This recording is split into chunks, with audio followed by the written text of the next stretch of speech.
आपको बता दें कि कल रायपुर पहुंचेंगे पीसीसी प्रभारी कुमारी सैलजा। रायपुर में मंत्रियों की एक अहम बैठक वो लेने वाली हैं। बैठक में सीएम भूपेश बघेल भी शामिल रहेंगे। तो कल पीसीसी प्रभारी कुमारी सैलजा का प्रदेश दौरा है, छत्तीसगढ़ दौरा है। गुरुवार को सभी महापौर, पूरे प्रदेश के तमाम महापौर की बैठक लेने वाली हैं। अहम इसे भी माना जा रहा है।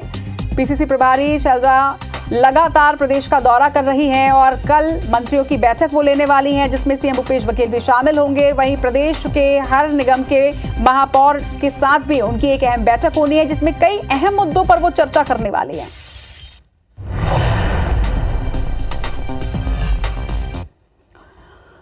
चलिए बात करेंगे मध्य प्रदेश की। मध्य प्रदेश में विधानसभा चुनाव के पहले शिवराज सरकार जनता तक पैठ बढ़ाने के लिए तरह तरह के जतन कर रही है। कल 10 मई से मध्य प्रदेश में मुख्यमंत्री जनसेवा अभियान पार्ट 2 की शुरुआत हो रही है, जिसमें सरकार अलग अलग सरकारी योजनाओं के हितग्राहियों के घर तक पहुंचेगी।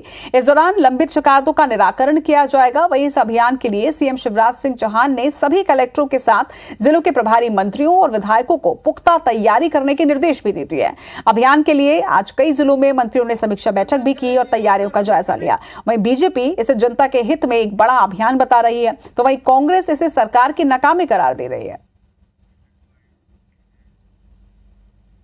जनता का कोई भी समस्याएं लंबित ना हो, जो उनको जिनका लाभ मिलना चाहिए वो सब उसका इस अभियान के अंतर्गत निराकरण होगा। जन सेवा एक निरंतर अभियान है, जिसमें आप जितना करें उतना कम है। इसी भाव के साथ भारतीय जनता पार्टी की सरकारें काम करती हैं। कहीं कोई त्रुटि या सुधार की गुंजाइश, उस सुधार को करके उस योजना को श्रेष्ठ से सर्वश्रेष्ठ बनाना है। जनता के बीच में जाइए और हिसाब दीजिए कि जनता की गाड़ी कमाई का जो पैसा था, ये पैसा कहाँ गया। बेरोजगारों के लिए आपने क्या किया, महंगाई कम करने के लिए आपने क्या किया, किसानों की आय बढ़ाने के लिए आपने क्या किया। 18 साल पहले जिन मुख्यमंत्री ने जन सेवा का संकल्प लिया था, दुर्भाग्य है कि 5 महीने बचे हैं, उसके बाद उन्हें फिर जन सेवा का संकल्प लेना पड़ रहा है। 18 सालों में फिर मुख्यमंत्री ने धन सेवा की है। छत्तीसगढ़ के ग्रामीण क्षेत्रों के लिए एक खास खबर है। छत्तीसगढ़ के पंचायत सचिवों ने अपनी हड़ताल को स्थगित कर दिया है। आपको बता दें कि पंचायत सचिव नियमितीकरण की मांग को लेकर 55 दिनों से हड़ताल पर थे। हड़ताल स्थगित करने के बाद पंचायत सचिवों के प्रतिनिधिमंडल ने सीएम भूपेश बघेल से मुलाकात के बाद उनका कहना है कि उन्हें मुख्यमंत्री पर भरोसा है और जल्द से जल्द पंचायत सचिवों को नियमित कर दिया जाएगा। मुख्यमंत्री द्वारा हमारी एक सूत्री मांग परीक्षा अवधि पश्चात शासकीकरण को सहर्ष स्वीकार करते हुए अनुपूरक बजट में लेने का आश्वस्त किया गया एवं हड़ताल अवधि का वेतन देने के लिए भी सहमति बना। माननीय मुख्यमंत्री जी के आश्वासन पश्चात आज 57 दिन से आंदोलनरत पंचायत सचिव का आंदोलन स्थगित किया जाता है। भोपाल में पकड़े गए एचयूटी के 10 संदिग्ध आतंकियों को देर शाम भोपाल की स्पेशल एनआईए कोर्ट में पेश किया गया, जहां पर स्पेशल कोर्ट ने उन्हें 10 दिन की रिमांड पर एमपी एटीएस को सौंप दिया है। हालांकि इस दौरान संदिग्ध आतंकियों के वकील ने 10 दिन के इस रिमांड का विरोध भी किया, मगर कोर्ट ने इस मामले की गंभीरता को देखते हुए आतंकियों की रिमांड को मंजूर कर दिया है। एटीएस की रिमांड के दौरान पूछताछ में एचयूटी के नेटवर्क के बारे में बड़े खुलासे होने की उम्मीद भी है।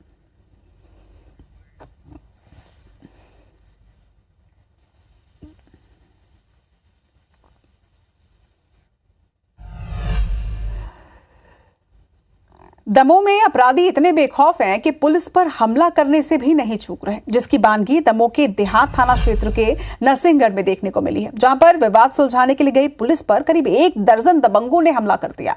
इसमें एक पुलिसकर्मी गंभीर रूप से घायल हुए हैं। बता दें कि इन्हें जिला अस्पताल में भर्ती कराया गया है, जहां इलाज जारी है। वहीं जानकारी के मुताबिक देहात थाना क्षेत्र के तहत आने वाले ग्राम नरसिंहगढ़ में, जहां पर देर रात शराब दुकान पर विवाद हुआ था, सूचना मिलने के बाद यहां पर पुलिस चौकी से आरक्षक और सैनिकों ने पहुंचकर विवाद को सुलझाने की कोशिश भी की, मगर आरोपियों ने पुलिस पर ही हमला कर दिया।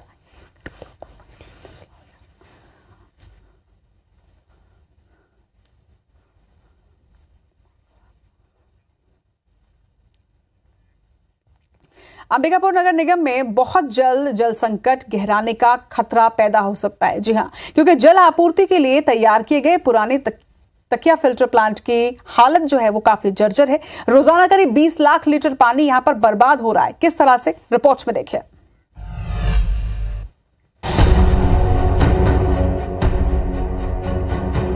जर्जर हो चुकी ये पाइपलाइन अंबिकापुर नगर निगम की लाइफलाइन कही जाती है, लेकिन देखरेख के अभाव और निगम की लापरवाही के कारण जर्जर पाइपलाइन से रोजाना करीब 20 लाख लीटर पानी बर्बाद हो रहा है। हालात ऐसे हैं कि इस पाइपलाइन से 24 घंटे लीकेज होता रहता है और यही कारण है कि बाकी नदी से पानी प्लांट तक नहीं पहुंच पाता। डैम से पानी नहीं पहुंच पाने के कारण प्लांट का अस्तित्व ही खतरे में पड़ गया है। ऐसे में विपक्ष अब सत्ता पक्ष पर लापरवाही और नई योजना में गड़बड़ी करने का आरोप लगा रहा है। जल क्षेत्र से जो पानी सप्लाई होता है वो तकिया फिल्टर प्लांट से जगह जगह से जर्जर होके लीक हो गया है और प्रतिदिन 20 लाख लीटर पानी इस पाइपलाइन के लीकेज से लॉस हो रहा है। 15 जून आते आते अगर इसका तत्काल कोई समाधान नहीं निकाला गया तो आधे शहर में जल संकट की भयावह स्थिति हो जाएगी। तो वहीं दूसरी तरफ सत्ता पक्ष भी ये स्वीकार कर रहा है कि तकिया प्लांट अपने अंतिम सांस गिन रहा है। इस मामले को लेकर नगरीय प्रशासन मंत्री और सरगुजा के प्रभारी मंत्री शिव डहरिया का क्या?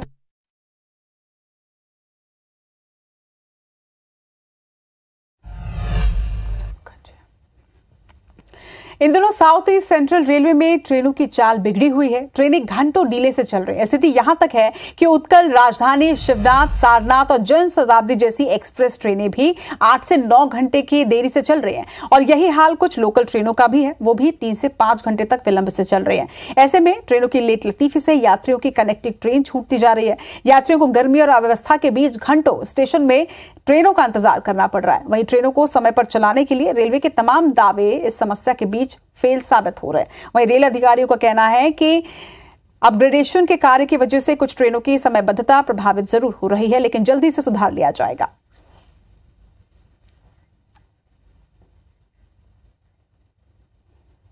ये मनमानी हो रहा है। ऊपर उधर से आने वाली इंटरसिटी की भी कोई टाइमिंग ही नहीं है, इधर से जाने वाले की भी कोई टाइमिंग नहीं। ये दिक्कत हो रहा है हम लोगों को। 1-2 दिन से जो अपना यहाँ रायपुर डिवीजन में जो कार्य चल रहा है उसकी वजह से ट्रेनें लेट हो रही हैं। बट जो दूसरे जोन की ट्रेनें हैं जो लंबे समय से ये काम लंबे समय से दूसरे जोन से जो ट्रेनें लेट आती है वो हमारे यहाँ ट्रेनें लेट होती है। लेकिन हमारी पूरी कोशिश रहती है कि ट्रेनों का जो हमारे यहाँ टाइमिंग है उन टाइम पर हम उनको दूसरी जोन को ट्रेनें दे देते हैं। मध्य प्रदेश से एमबीबीएस की पढ़ाई करने के लिए चीन गई एक बेटी को आखिरी विदाई देने के लिए एक परिवार कई दिनों से इंतजार कर रहा है। ऐसा इसलिए कि उनकी बेटी का शव अब भी अपनों के पास पहुंचकर अपने अंतिम संस्कार का इंतजार कर रहा है। प्रधानमंत्री नरेंद्र मोदी और गृह मंत्रालय से गुहार लगाए जाने के बाद अब मध्य प्रदेश की शिवराज सरकार ने मृतका मेडिकल स्टूडेंट का शव चीन से रीवा लाने का फैसला किया है।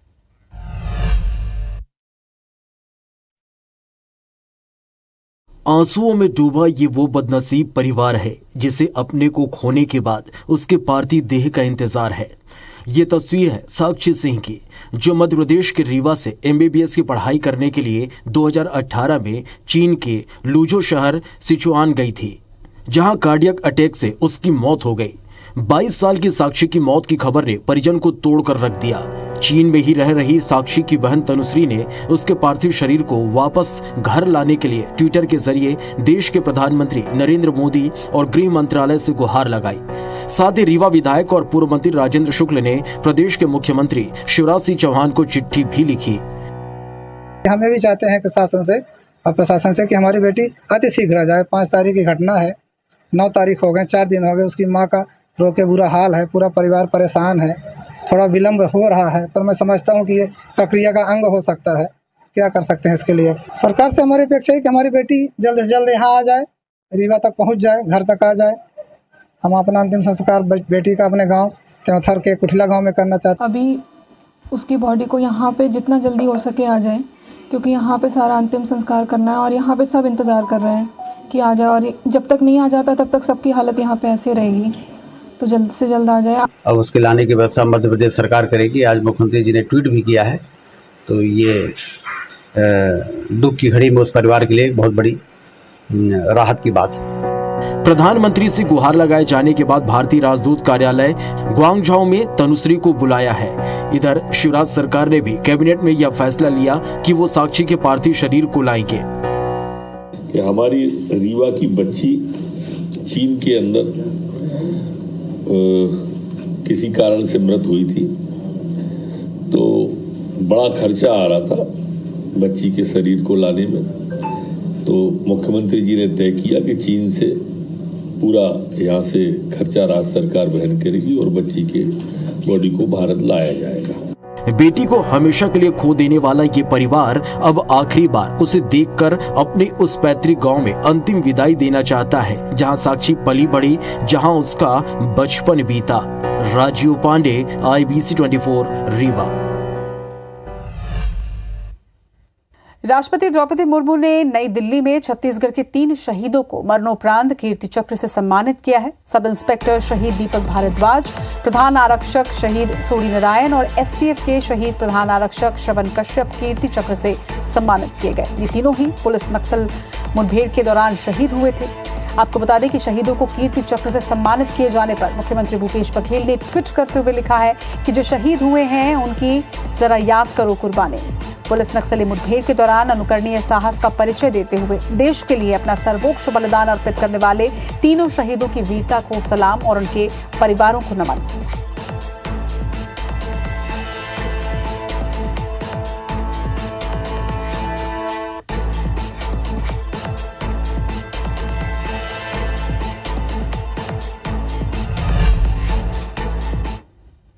और IBC 24 परिवार भी तीनों शहीदों की शहादत को सलाम करता है। और इसी के साथ इस बुलेटिन में फिलहाल इतना ही। मुझे दीजिए इजाजत। नमस्कार।